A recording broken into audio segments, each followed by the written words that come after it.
Welcome to this week's episode of the Business of Real Estate podcast with Lynn, Hoffmann, and Eric Johnson. Today's episode is all about grit, and we are joined by a special guest, John Gaida, one of our agents working out of the Guelph area. And John, welcome to the podcast. Yeah, it's a pleasure to be here. Thanks for having me, Eric. Yeah. Lynn, I know Lynn is your manager. You and I have Great manager, by the way. Just want to say, great manager. You and I have known each other for a number of years, going back to like 2012, I think is when I first met time. you. The thing I've seen your evolution as a realtor over the years, you've gone through, a number of changes and different brokerages, and then I'll call it your evolution as the. Make sure I get this right. The rural hipster. The rural hipster, and yes. Talking about, living in the rural areas and raising chickens, etc. Showing who you are, just being authentic. Yeah. Which I think is very powerful. I'm sure you would agree. Yeah, no, I do. That's how you differentiate yourself, right? Yeah. And people resonate with who you are, and the people that don't, you don't want to deal with them. Yeah. Right? Yeah. That's, it makes for a really great, pre-screening almost. It's funny, on the way into the studio today, I was having a conversation with a mortgage broker about various things, and that was one of the topics of pre-screening people, and they're just naturally not going to come into your funnel based on the authenticity that you bring to the table. And I would say that, I guess we're just kind of jumping off here, that really came through a lot of various life experiences, and not. Am I allowed to swear on this Sure. show? Yeah. Just not giving a shit anymore. And I don't mean that in a disrespectful way, in a rude way, but there are things that I have principles on and values on, and I'm tired very much. When I was early in my career, acting almost from a place of fear and desperation. I had a young family, all of these type of things. And so what did I do? I became a chameleon. I molded to everybody, worked with a lot of people that gave me a lot of gray hair. We'll blame the gray hair on real estate, not anything else. But it was that compromising, and it just left me feeling so shitty. It was almost like I would be upset with myself at the end of it, smiling on the outside but dying on the inside. But I did it because I had to, or so the story goes, at least in my head, that I had to do that to make money, to get the deals done. And for a long time, I'll say that was the template that I was running in real estate is, hey, we're yes men, yes people. You just gotta do what you gotta do to get the deal done. And I'm not saying people that operate their business that way. I'm not saying that's wrong. Yeah. But I am saying that was right wrong for you. me. Exactly. Yeah. That's exactly it, right? Yeah. And there's a better way when you can be your authentic self and actually attract people that you like and that like you. Yes. I mean, this is a great evolution that you've come through to get to that realization. I have agents asking me all the time, can I fire that client? Absolutely. Let me show you how you can do that. Because it's so wearing on an individual psyche. It's just absolutely wearing on you all the time. And you and I have had a lot of conversations in the past about some clients that were just sucking the life and the soul out of you. And now you've found. Don't remind me, Lynn. No, but you know what? But they're gone. They're gone, and you have to know from where you came to know how good to where you're gone and where you are. Yeah, and it's really interesting in that the observation, like the story in my head went, hey, if I didn't mold myself to every single client to be what they wanted and compromise my values, that my business would go down. And it's almost been the exact opposite. That real estate, for me at least, there's a lot more freedom in it. Maybe just because I don't have to keep carrying the weight of the falsehood of being somebody that I'm not. So it's been really, and I'm attracting better clients. I'm having more fun. Yeah. And the big part is I don't know if it's an age-related thing. I just turned 40, but just offloading the tasks that I don't want to do anymore. Yay. And I did an inventory and I wrote down almost everything that I was doing in the business. And it was crazy that 90+% of the things that I was doing, one, I wasn't really good at them. And Yeah. two, I just didn't want to do anymore. So having the courage to give those things up, Yes. Taming the control freak in Yes, me. yes. I always like to say I was the CEO, being the chief everything officer. Yeah. I was doing a lot of things that I shouldn't Yeah, have been. yeah. And my efficiency wasn't there. My consistency definitely wasn't there. So yeah, it's been really great to just be like, I have limitations. I think we all do. And for a long time, I was running running the narrative that, oh, I had to do everything, and if not, nobody could do things as well Yeah. as me. So Well, yeah, there's a whole audience out there right now that are relating to what you're saying. Absolutely. Yeah. Because they do want to be in control of everything and they can't do it well. Mm-hmm. They do need to offload what they don't do well and do what you do well, which is connecting with people and genuinely helping them get their new property and move on with their life. it allows That's me what to you do. to stay in my lane of Yes, it genius does. versus like frankly, I suck at uploading documents to the listing system, finding this with the amendment that I had signed, where did that, like, I really am not good at those things. I'm good at schmoozing, for lack of a better term, being out in community and just having fun with that. And that gives me life versus sitting behind my desk and just, Being miserable. And just so the audience knows, you do have somebody, your Yeah. wife is working with you, and you have an admin as Yeah, so- well that takes care of those things that you're not good at. yeah, for a long time, it was the fear, yes, I work with my wife. I do all the sales. I do the majority of client Yeah. interactions. She's more my coverage if I need it. Yeah. If we need to be in two places at once, she's great and does a little bit more of the back end stuff. That's not her zone of genius either, of working, doing the paperwork, doing the back end stuff. That, it's a square peg in a round hole, as the saying goes. Yeah. But yes, we did take the leap of hiring an admin. That I am happy to share about that journey, because that was a bit of a journey was a journey. to get to the right Person, admin. yeah.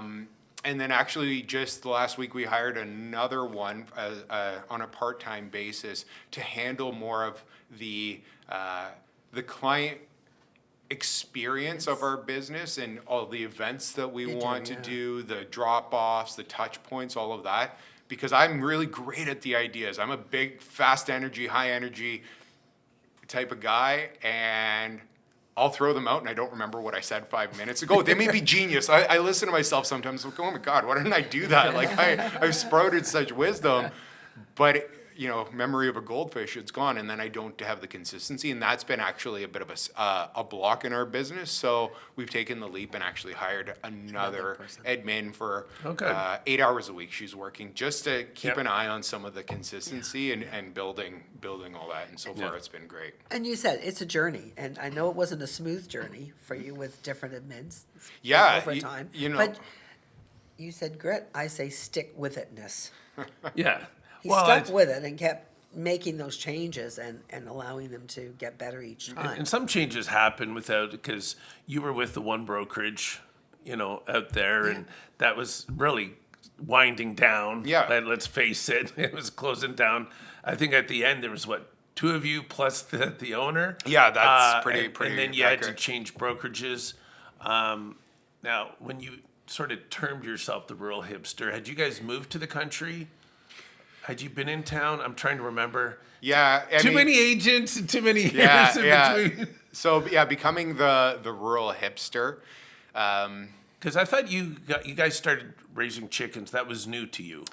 Yeah, so I'll explain kind of how that happened. So I grew up in Mississauga. Like, Right. I had no experience in farming. We lived, my wife grew up just in a small town outside of Guelph called Rockwood. Yeah. So when we got married, we moved out there. We're living in a townhouse with literally a postage stamp sized lot.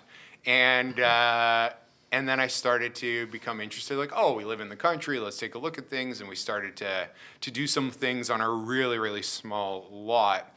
And it was actually the term the rural hipster actually came from talking to somebody at a bar, and he had a few too many and said, "Man, you're like the rural hipster," and then that kind of stuck. But really, our journey moving to the country was all everything that we did, and we've had a lot of adventures on the farm, has been learned off of YouTube, to be honest. Yeah. And then we took the leap and just bought 3.5 acres. And you're right, we had chickens, and we don't have them anymore due to an issue Different with reasons. some rats came in from an old farmhouse that was taken down. Anyway, so we got rid of our chickens for now, but we currently have pigs, Yes. turkeys, all sorts of different animals on the farm, and having to learn all of that just through sheer interest, I would say, and necessity of, okay, now we have these things, let's figure it out. I'm generally, I would say I live my life a lot of the times by let's do it and I'll figure it out on the way, versus I'm very much not a planner of like, oh, I'll have everything mapped out. Yeah. Sometimes that does bite me in the butt, but for the most part, it But serves me well. You've always done, as long as I've known you, you've Yeah. always been big on events with your Yeah. community and your church and your sphere of influence, and it's usually been out on a farm or a rural property. Yeah, having some acreage Yeah. has given us the opportunity to do some events that are Yeah. not, I would say, cookie cutter Yeah. events. You know, we had, Yeah.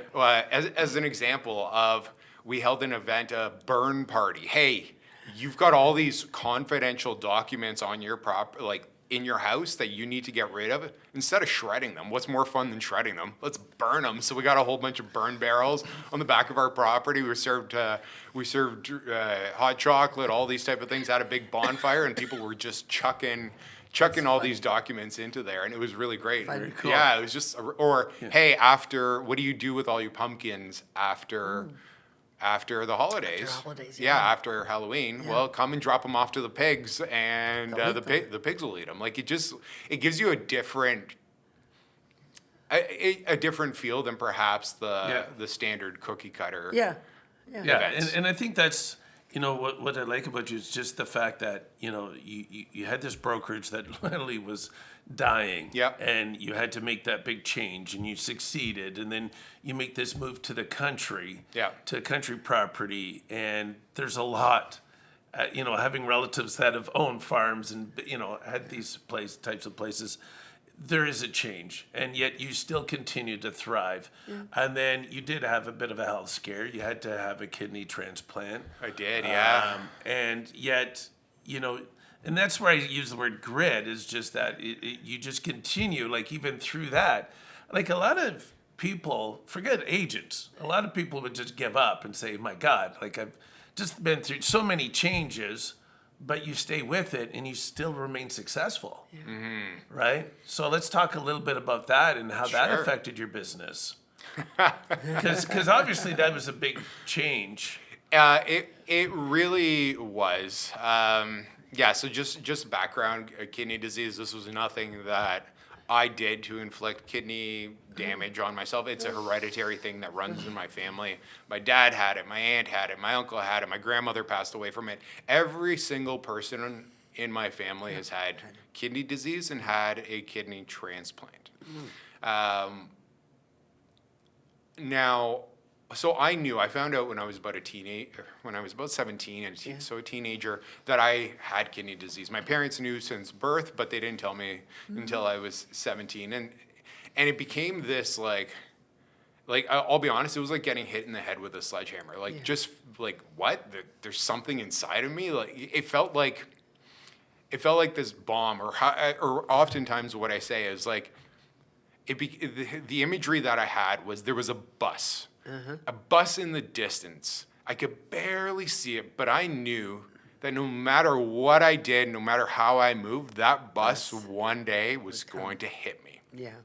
And so that led to a lot of interesting behaviors. I denied that, first of all, I denied that it was Right. ever going to happen. And then I really started to develop the attitude, and I hate to say it, but dead man walking. Like, you know what? I'm here for, what's the lyrics in the song? I'm here for a short time, not not a good time. Here for a good time, not a long time. Yes, thank you. Yes, here for a good time, not a long Yeah. time.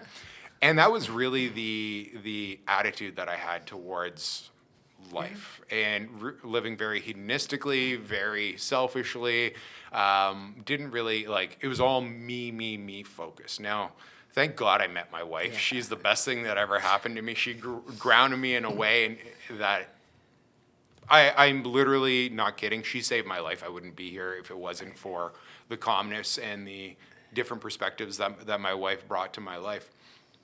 But so I was operating my real estate business through all of this. Had a couple of kids, you know, I'm in my mid-20s, had a couple of kids with my wife. We moved to the country. And all the time, while my kidney health is continuing to decline, I should say. And, you know, the amazing thing about the human body is, so I would go for these medical appointments, and they would be like, they'd be showing me the numbers of like my blood work and all of this, and how crappy I should be feeling. But it's interesting about the human body is, yes, on paper I should be feeling crappy, and I was feeling crappy, but the body adapts. That becomes your new normal. You don't know anything else. You almost start to it starts to fuzz out. You oh, I know I'm not feeling great, but that's my normal. I don't know, it's this really weird state. But actually that led to a lot of what we were talking about earlier, that fear, acting out of the place in fear, desperation, lack of, hey, I'm not here for a long time.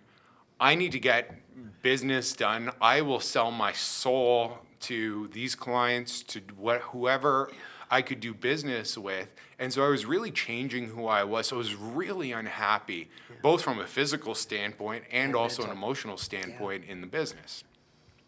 Fast forward a little bit longer, in my early 30s, they say, hey, John, like the time is now, man. You need a kidney transplant. And I'll be honest, there was a lot of tears. Like there was a lot of victimization of like, why me? What did I do to deserve this? Like, what the heck? I'm a young man. I've got a family. I believe in God. Like all of these things. Why am I being punished? I mean, there was a lot of why me, that victim state. And I hate to admit that because it's something that I can't be within myself. I really struggle with that, and I'm working on that. Yeah. But that victim state. And the only way that I knew that I could survive this was I had to be vulnerable with people. Yeah. Because, you know, it's a really weird thing to ask somebody, hey, you know, can you cut yourself open and give me a piece of you so that I can live? Like, that's not, you know, we think asking for our commission or, you know, asking for a price reduction on a listing is hard. Man, that shit's easy. You know, hey, Eric, you want to cut yourself open? Give me a piece of your innards. I don't know what'll happen to you, but I'll be better. Can you help me? Like, it was a really weird conversation. So I had to start talking about it. And we hosted an event. We had all these people show up, a couple of hundred, and through that event, we had 12 people say, hey, you know what, John? Put their hands up. I'm willing to go through the testing to donate to you. And That's awesome. Oh, like That's amazing. Yeah, you know, so I don't know if I know I'm looked after by God because 12 of these people should put up their hands and said it. But it's funny, those 12 weren't actually the ones that donated to me. So I'm in my mid-30s now, and our dear friend, Sarah. Yeah. Sarah was my wife was a naturopathic doctor for just shy of 20 years. She's retired now, but she was a professor at the naturopathic college. And this is actually one of her students that they had reconnected at Baby Yoga in Guelph over. Wow. And at a party, I think Sarah had a few too many drinks. She said, John, you can have my kidney. I was like, what? What are you talking about? And just made this proclamation. And now the likelihood of somebody saying, hey, you can have my kidney, and it actually working out is like, it's like a 1,000,000 to 1, like the chance of that actually working. So, but it did. Thank God it did. I had my surgery in London. It's actually, it's going to be 4 years ago later this month on the 22nd of September. Yeah. But I had this kidney transplant, and you talk about grit. I sometimes say stupidity goes with grit because, I had this transplant. Guess how many days I took off for a kidney transplant? 3. You beat me there. I took 5 days off. So 5 days. They were saying, hey, take 6 months. I took 5 days. Yeah. Wow. And I was really in a space of, talk about a little bit of stupidity, a space of having to prove to people that I was okay, that this thing was not going to take me down. And it's really interesting in that everyone I mentioned in my family had a kidney transplant. Every single one of them, when they had their kidney transplant, their lives stopped. Like they became their diagnosis, and that's not a fault on any of my family members, but No. they stopped. It's human nature. Human nature. That I say this all the time. In all my years of sales and marketing, and I really focus a lot on the psychology of things. And I think it's, especially in marketing, you get into how humans typically behave. And there is a very strong proponent to people playing the victim. Yeah. And you've used that verbiage. Yes, I have. Already, right? And so playing the victim. And I think that's key. And that's what, to me, makes you an inspirational person, is that you didn't play the victim. You very easily could have, and nobody would have blamed you. No. Right? That's true. Lynn, we Yeah, no. wouldn't have blamed you at all. No. But you decided not to. Yeah. But again, you still became and continued to be a successful realtor. Yeah. And that's the key, is that because you talk about God and being a person of faith, and, is it that faith that kept you going, combination of that, your wife, you surrounded yourself with good people. Yeah. Right? And I think that's key, is who do you surround yourself with? Because we hear this story all the time. You are the sum of the 5 people you surround yourself the most. Yeah. I That's very right. much believe that. Yeah. Yeah, so like if you surround yourself with people that are always bitching and complaining and negatives, versus, people that are uplifting and looking to push you, Yeah. it does make a difference. It will rub off. Yeah, I think for you is a combination of a number of things. Surrounding yourself with good people, having good, solid faith, and just, as you said, you just had this different mentality. You don't run like a normal, I would say the average, I won't say normal. Are you saying I'm not normal here, Eric? What are you saying? Yeah, pretty much. John. No, the average person. Yeah. You're not the average person, No, because the average he's person not. would play victim, Yeah. would do those things. Yeah. But you continue to thrive. And you've had some other challenges in between Yeah, that yeah. time, too. Oh, Like, absolutely. it's not been just a smooth, straight line. We're Yeah. just talking about big things. Yeah. But Yeah, there's yeah, a whole yeah. lot of things, Oh, right? absolutely. Like, Yeah. we're getting the Coles Notes version of, Yes, the, yeah. Of John's life. the 20,000 foot view of just View, some that's of right. some of the That's blips. right. I didn't take a month to write the essay, so I'm going to do Cole's notes Yeah. and learn it in 5 minutes.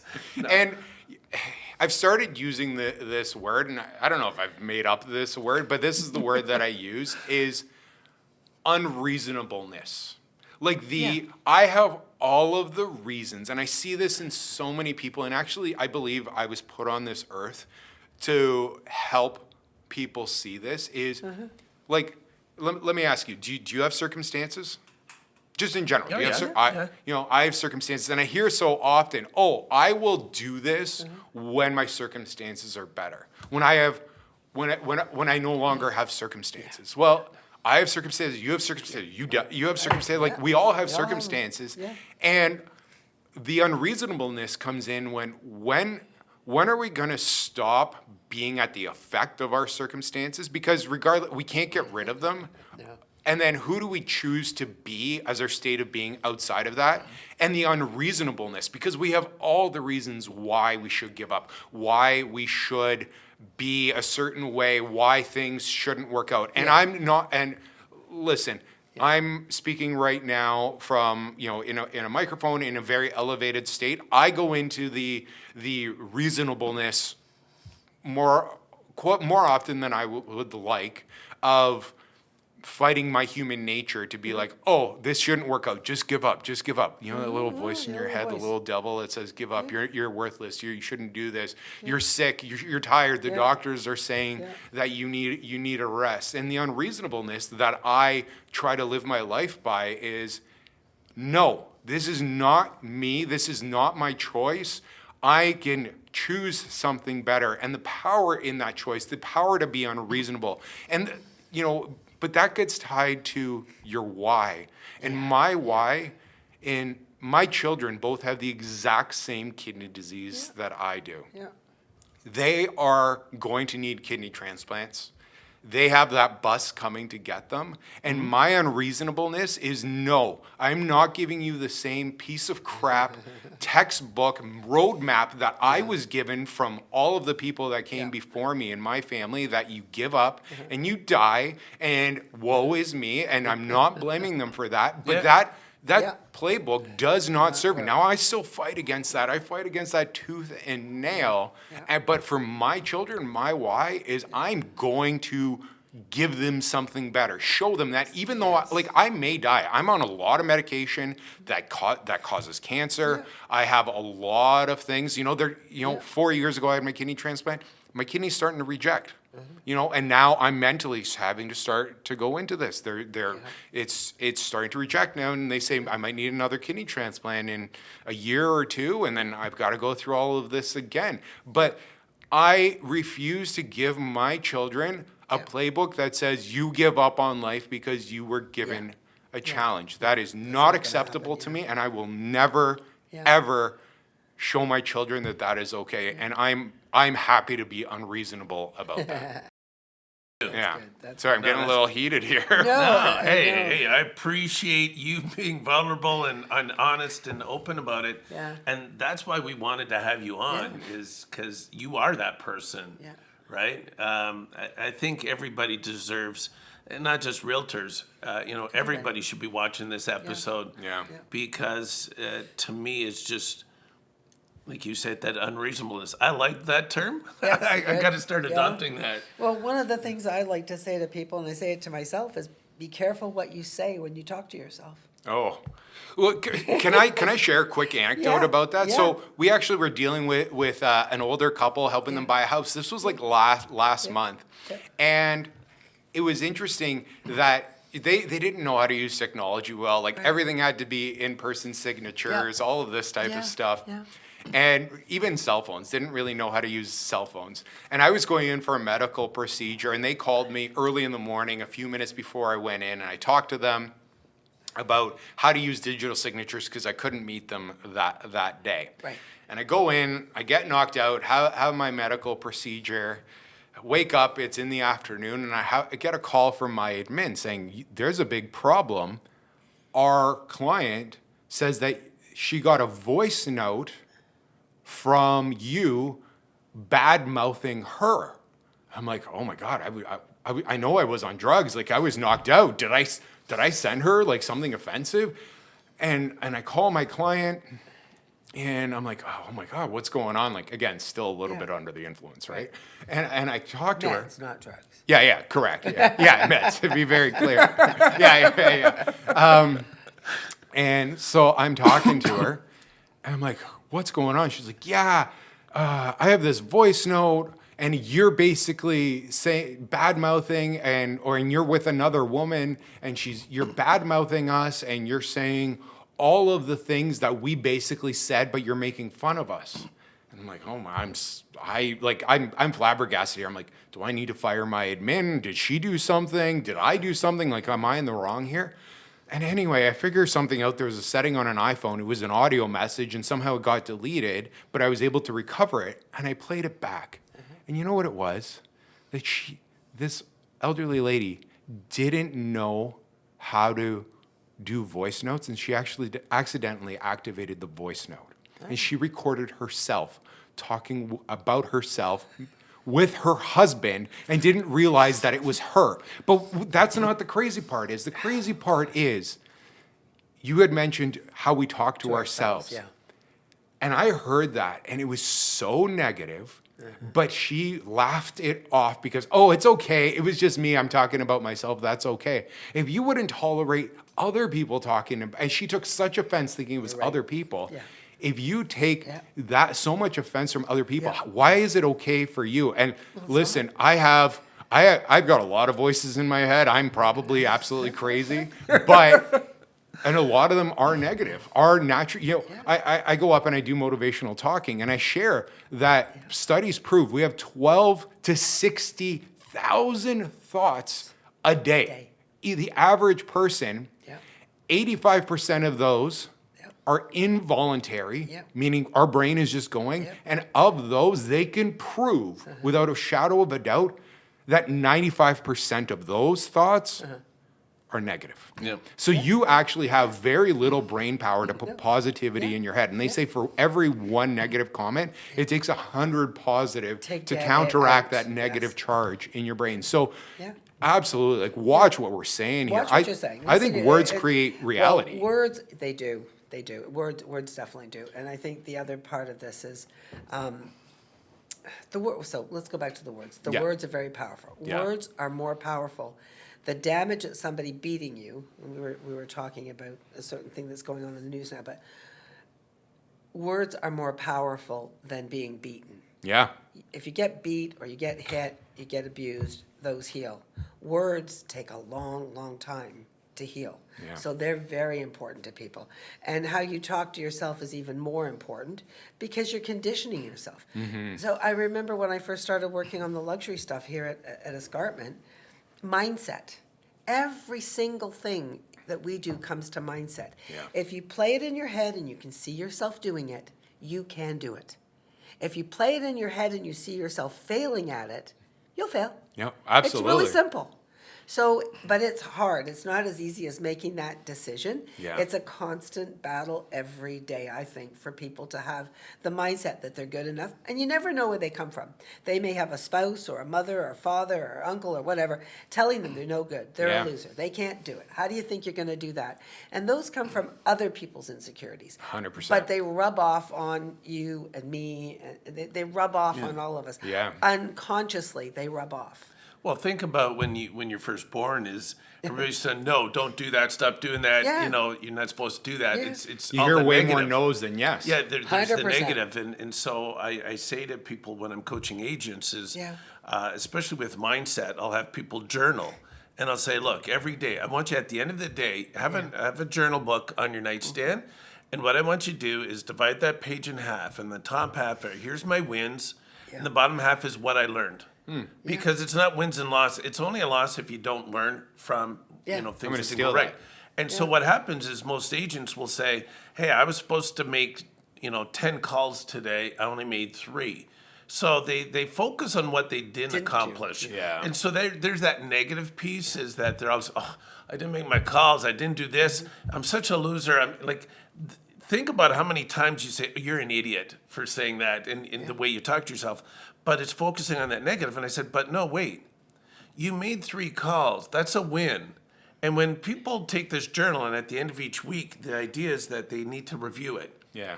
And they see how much they actually accomplished and what they did. And then I go, but the other thing is, so let's take the calls. You made 3 calls. That's a win. Now, what did I learn? Why didn't I make the 7? Well, maybe I didn't block my time. Or I scheduled it at a time that was crazy because I had too many tight things around it. Like whatever it is, learn from that. And so that the next time I have 10 calls to make, You get closer. now maybe I did 7 or maybe I did the whole 10. Yeah. But going back to that mindset is everybody focuses on the negative, and I think it's just Yeah. our upbringing of It so is. many no's as a little child. And that you have to develop that unreasonableness Yeah. to say, hey, here's what the norm is, but I refuse to be normal or average. Yeah. So now I can go back and say you're not normal because you have this In a good way. unreasonableness. In a good way. way. In a good way. Because you have this unreasonableness that drives you. Yeah, and I often like to play the scenario. So just to touch on a couple of things, Lynn, you said like having to be very almost intentional of, playing the negative scenario versus the positive scenario. For me, what really works for me is before I go and do anything significant, even coming in here today, I do a little prayer and ask for the best possible outcome, and that no matter what, like I have an internal belief that no matter what I experience in this life, whether it be positive or negative, that it is always God is looking out for me and pushing me for the best possible outcomes and for no matter what. And it might not be, I've had to really accept, I have learned so much from coming close to death. And what a blessing it is. I do not regret. I do not wish that I wasn't sick. Oh, no. I do, I have grown leaps and bounds by this, and I wish people, I don't wish that they go through kidney disease or have some sort of life-threatening moment, but I have gained so much respect and perspective. And I've really come to believe that even if it's not, and again, I don't want to get too off topic here, but even if it's not pulling for my best and highest good in this physical life, that it is in the afterlife. And that brings me such peace. And going back to that authenticity, I'm okay now to be more channeling my thoughts versus being so scripted and having to be like a robot. That kills me. So it just really brings me back to setting my mindset and all of these type of things. And I live my life with the belief that everything is going to work out, good or bad. Yeah. It is It okay. works out the way it's supposed to work out for you. And failure is not a bad thing either, because as you're saying, from a failure, you learn so much more. It's what you do with that failure. Yeah. Do you crawl back under a rock? To your point, Eric, most people go 4 or 5 days and they don't make their numbers, and then they just quit. Yep. And then they'll say to me, well, I'm going to start all over again. Yeah. Well, what do you want to do that for? Just build on what you did. Don't quit. Because when they quit, they give themselves permission to quit, and they never seem to get past it. Yeah. You've given yourself permission to be a human and to work through these challenges that you've got. And I think it's got to resonate with everybody. That. And my humanness, my humanity does put me back, does put me under a rock, lizard brain, kill, just be this, my natural state. I like to fight, guys. I like to be confrontational. But that does not serve my life. No. And when I get in that state, whether my wife agrees to it or not, she does. And so I'm saying she's the same. She does reflect, hold up a mirror to me and be like, listen, this is not you. This is who you said you are. Not the person hiding under the covers wishing ill upon the world. And that... there's so much we can tie in here, but your 5 closest friends, having people, a friend, I really believe a friend is somebody who generally agrees with your opinions. I don't need friends. I need allies. I need people that will say the hard thing to me, who know who I am, know what I stand for, and not be afraid to say, John, you're being an asshole here. Knock it off. And a lot of people will get confronted by that. And for sure, my ego gets involved and I want to kill them in the moment. But if I take a step back, I'm able to actually really appreciate that. That shows me that they love you enough to tell you the truth. Yeah. And that's a hard thing to do, is to love somebody enough to tell them the truth that they need to hear. They might not like you for a little bit, but they'll eventually realize that it was the right thing to tell you. And, it's interesting because for those who don't know, my stepson is the one filming this for us. And he can vouch for me that in our family, people tell it the way it is. Good. My wife is one person who will give it to you, but we love you and we'll back you up no matter what. But she takes it as well as she gives it. She does. She does. And it's so funny as I'm listening to you and I'm thinking of my life and then going, you and I are so much similar in the sense that I had a big health scare and I had, I don't share this with everybody, but when I do, I maybe try you are now. Well, I am now, but I try and educate people. But back in the beginning of 2020, I had the Widowmaker heart attack. And I literally didn't think I was having a heart attack. I called 911 on myself, and by the time I got into the hospital, it was probably at least an hour since this things had started, but they said I came within 15 minutes of not being here if I hadn't called when I did. And, you know, and it wasn't that heart disease. It turned out later, I find out later that year, I have a form of blood cancer where my platelets my bone marrow creates extra platelets. And I'm on a medication. It's like low dosage form of chemo, if you will, that could cause potentially 20, 30 years down the road a form of cancer or something. So I've been there, you know, where you face death. And my life changed completely. The end of that year, left the marriage, closed a business, had the widowmaker, had a cancer diagnosis, and I started here, and I started all over. And the people that in this brokerage and our leadership team, the people we surround ourselves with are amazing and push it. And like, we do a lot. Yeah. And we are pushed a lot, but, you know, and my family now, you know, having this new wife and new family that really, no holds barred, so to speak. But there is something to that. So I do feel like a bit of a kindred spirit is that I get what you're saying. Because when you face that death and you go, no, I survived. And for me, I moved on right away. And so what I've learned is to focus on the future, not on the past. Here's how I'm going to create my life. Here's how I'm going to create my future. A lot of intention, I hear that. So, so I get it. I just wanted to share that. Like, I totally get it. I totally get it. It builds your character. Oh yeah. And And you can go on. Like I think my life now is, you know, I'm not begrudging my life before. I have two amazing children.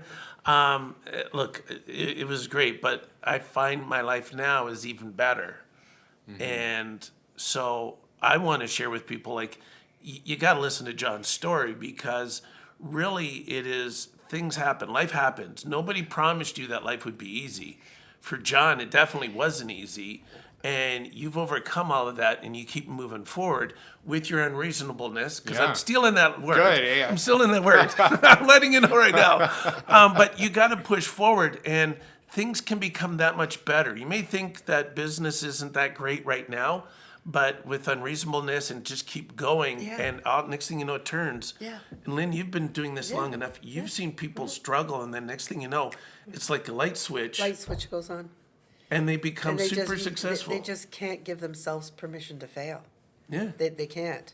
So, you know, if you go back onto my life, not to want to do too much, but victim of abuse, stayed in an abusive marriage for years. Was, you know, the words, bad words, some physical abuse. At 52, I got remarried and became a sales agent. And then after that became a broker manager. So I think all of us have had like a second incarnation of what we do. And it's not that you want to forget that stuff, because you don't. You want to take it and use it in your other half of your life. Because you become a real talking point for people. There's going to be somebody that listens to you today and is in a similar situation, and they're going to go, holy crap. I better step up my game, because I can do this. He did this, I can do it. Same with you, everybody. I think it's important, but when I first left that abusive marriage, the rule was nobody talked about things like that. We shoved it under the rug. There was no talking. There was no nothing. That's probably one of the worst things you can do for yourself. So you being here and talking about your journey, Eric, you talking about yours. And you're talking about yours. And that's what helps people understand that they too can go through this and they'll be fine. So I think it's just really that authentic delivery of what goes on in your life. Everybody's got a journey. I couldn't agree more that the value that we can get through that, and as you said, do not forget it, but learn from it. And a game I often play with myself is, do you know the book The Gap and the Gain? Yes. So gap in the gain, and when I get into a low state, and I think it's human nature, every single person, especially agents, I would say, because there's so much comparison, and we can talk, you know, I'm not on any I have social media. I don't engage with it. I don't watch Yeah. the news, and people will say, "Oh, you're ignorant." But I find I protect my mental health, especially with social media, because of comparison. Yes. And I'm petty. I get jealous. Like, I'm just gonna say it. I'm not afraid to hide it. Like, I get jealous seeing, oh my God, I can't believe they got this listing. What's wrong with me? All of this type of stuff. But going back Nothing is wrong. to the gap and the gain, like, I think when I first started 15 years ago. Yeah. And right now, like, there are days that I feel like a loser. I feel like a loser. Like, I'm just not going to hide it. Oh my God, I can't believe I'm not doing this. Yeah, like, I'm not going to go through the list because we all have our own list. We all have our own list. Yeah, Oh, yeah. We absolutely. all have a list. But going through, and if I stop in that game that I like to play with myself is like, how much have I gained versus like always being stuck in the gap of like, oh, I'm not at my, Yeah. you know, I'm not whatever enough. I'm not a million GCI or that. That's a goal that I have, but I'm not there right now. Oh my God, I'm such a loser. But day one, when I started in real estate, if I looked and I told myself that I would be here, Yeah. man, I'd be day one, I would be jumping for joy. So why am I beating myself up now that I am here? Like I'd be, it's a dream come true Yeah. if I look at it through the right set of eyes Right. versus Yeah. the wrong set of eyes. Yes, like it's just, and I try and bring that to the world and bring that to my clients, Yeah. and that for some people they're not ready for that conversation and they don't want that, and that's okay. Like you're just not going to be attracted to me. Well, maybe physically, hopefully physically, but in terms of energetically and in terms of business wise, if you're not going to gel with that, that's okay. We don't have to work together. And it's just this great See, pre-filter. And I'm just Yeah. like, why don't people, and I see so many agents specifically, like just sacrificing who they are Yeah. and how much better their lives can be. But you can't do it on your own. Like if I would say for people to, if they're listening to this podcast and hopefully you've learned Yeah. something, and you know, if you want to chat, I'm more than happy to connect with people. I don't know how that happens in terms of this podcast or whatnot. Yep. But anyway, if I would tell people one takeaway from this is we had talked about having allies around you that will Yep. hold up that mirror to reflect to you the greatness that is inside of you, inside not you, your yeah. shitty humanity and not the indulgence of it. You're right, he is a terrible husband, or oh my God, she's a terrible wife, or whatever it is. Like, Yeah. I don't need people to gossip with me. If I want, like, man, that's easy to find, but Yeah. it's hard to find those allies. So I would say the number one thing is if you are suffering in your life right now and you do not have the peace or the success or the personal growth that you were looking for, go out and find those people. Have that be, there's so many in this brokerage, I know, and even outside of that, but that does take authenticity, and it's a slow journey. Like I just didn't turn it on and I was there one day. Yeah. You know, like this has been, I've been beat down, fallen back so many times, but the unreasonableness of, no, I'm getting up, I'm doing this again, I'm doing this again. I think I also have a bit of, what's the term? Oppositional defiance disorder. If somebody tells me no, like it's great with doctors, John, you're going to die in 5 years. Oh, no, yeah, not watch those me. I'm going to days. freaking, I'm gonna prove you I'm wrong. going to live, and I'm going to live the best freaking life that I can. Yeah. Yeah. And it's all in your belief system. But it does take time to talk about your challenges, and it does take time to be able to verbalize those things with other people. For sure. It doesn't happen overnight, so I don't want people to think it just, the button, No. switch. Yeah, it's And- not, No, it's for not sure. an on-off It's- switch. No, it it's takes just a long it takes time time to become yourself, but It you know takes what? time to like yourself. That too. There's another part to this whole thing, Yeah, too. that's And to a whole appreciate- nother That's a whole episode. nother episode. But, Whole nother you know, episodes, but you know I what? mean, we could go on.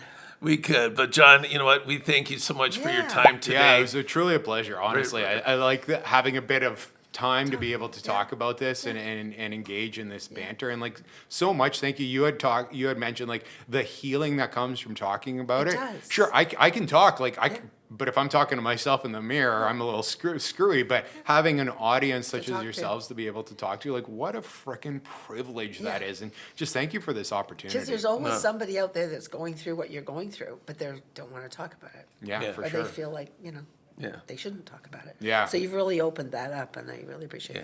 that. We need to have Jennifer on next, maybe. Yeah, no, I'm not sharing. Yeah, I don't know about that. But anyways, again, I mean, thank, his Jennifer.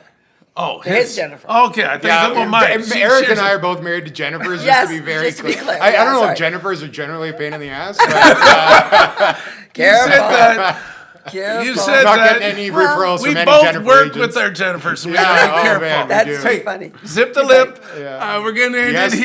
dear. We're gonna end it here. Yeah. Thank you again so Yeah, much. appreciate it. You know, not our typical podcast episodes, but I think this is so powerful, and it's important for you to understand that we all go through things, but it's important to develop that authenticity and that my new word, unreasonableness. Because I used grit before, but this is my new word. But to push forward and create the life you really want. And so we thank you so much for joining us this week, and hope to see you next time on the Business of Real Estate podcast with Lynn Hoffmann and Eric Johnson.